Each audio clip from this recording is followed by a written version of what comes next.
Nearing the middle of her 5-year term in office, President Park Geun is trying to accelerate her campaign to revitalize the economy through a series of structural reforms. In particular, she's teaming up with the ruling party to reform the labor sector. Our Choi You reports.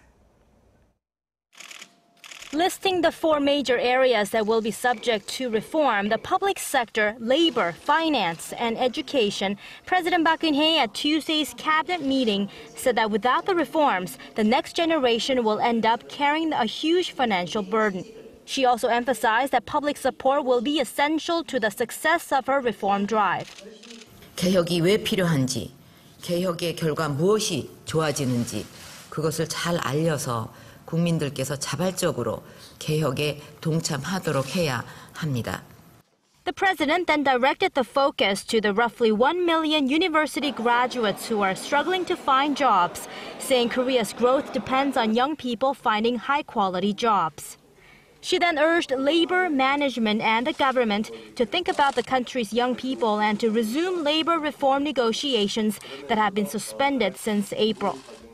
Ruling party leader Kim Moo-sung, who recently had a one-on-one with the president, has expressed his determination to push for labor reforms. Since the tripartite talks were halted, the government has been trying to enforce a salary peak system, which involves extending the retirement age while reducing workers' salaries. This, in turn, is expected to encourage employers to hire more young people.